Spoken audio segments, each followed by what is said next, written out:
শেখ হাসিনার শাড়ি ও রূপচর্চা নিয়ে নেটিজেনদের আগ্রহের শেষ ছিল না। অনুষ্ঠান বা দিবসের সাথে ম্যাচ করে দিনে ২-৩টি শাড়ি পাল্টাতেন তিনি।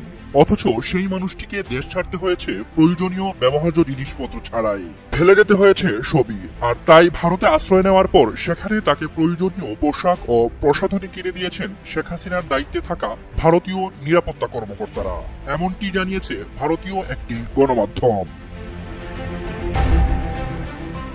কোনো অনুষ্ঠান বা সংসদে গেলে কেমন সাজসজ্জা করতেন তিনি? হালকা রঙের জমিনে হাতের কাজ করা ভারী পাড়ের শাড়ি পরতেন তিনি।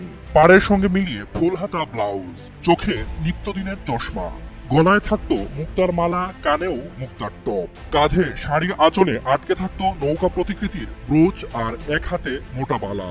ঠোঁটের লিপস্টিকও মিলিয়ে নিতেন শাড়ির পাড়ের সঙ্গে। ২০২২ সালের সেপ্টেম্বরে শেখ হাসিনা যখন দিল্লিতে ৪ দিনের সফরে গিয়েছিলেন, তখন তার পরা জামদানি পুরো ভারতে সাড়া ফেলেছিল। কলকাতায় জামদানি কেনার হিড়িক পড়েছিল তখন। সে সময় তাকে জামদানির ব্র্যান্ড অ্যাম্বাসেডর আখ্যায়িত করে গণমাধ্যমে কলামও লিখেছিলেন কেউ কেউ। এক শাড়িতে দুবার দেখা যেত না তাকে।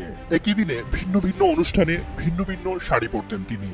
দিনে কয়েকবার শাড়ি বদলাতেন ৭৬ বছর বয়সী সাবেক এই প্রধানমন্ত্রী। অথচ তাকেই কিনা দেশ ছাড়তে হয়েছে খালি হাতে। বলা যায় এক কাপড়েই পালিয়েছেন তিনি। ইন্ডিয়া টুডে জানিয়েছে, শেখ হাসিনার সঙ্গে যে দলটি ভারতে পৌঁছেছিল তারা মানসিকভাবে খুবই বিধ্বস্ত ছিল। তাড়াহুড়ো করে বাংলাদেশ ত্যাগ করতে হয়েছিল শেখ হাসিনা ও তার বোন শেখ রেহানাকে।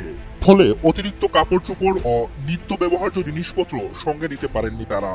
ঘটনার আকস্মিকতার ধাক্কা ও চাপ থেকে বের হতে তাদের সাহায্য করছেন ভারতের সংশ্লিষ্ট নিরাপত্তা ও প্রোটোকল কর্মকর্তারা। পোশাক ও প্রসাধনী সহ বিভিন্ন জিনিসপত্র কিনতে সাহায্য করছেন তারা। দেশ ছাড়ার জন্য শেখ হাসিনাকে মাত্র ৪৫ মিনিট সময় বেঁধে দিয়েছিল নিরাপত্তা বাহিনী। পরে একটি সামরিক প্লেনে চড়ে উড়াল দেন তিনি। প্রায় ৩ দিন পার হলেও এখনো হিন্ডন বিমান ঘাঁটির কাছে একটি সেফ হাউসে অবস্থান করছেন শেখ হাসিনা। ইন্ডিয়া টুডে জানিয়েছে, তৃতীয় কোনো দেশের আশ্রয় আবেদন গৃহীত না হওয়া পর্যন্ত ভারতেই থাকতে হচ্ছে তাকে।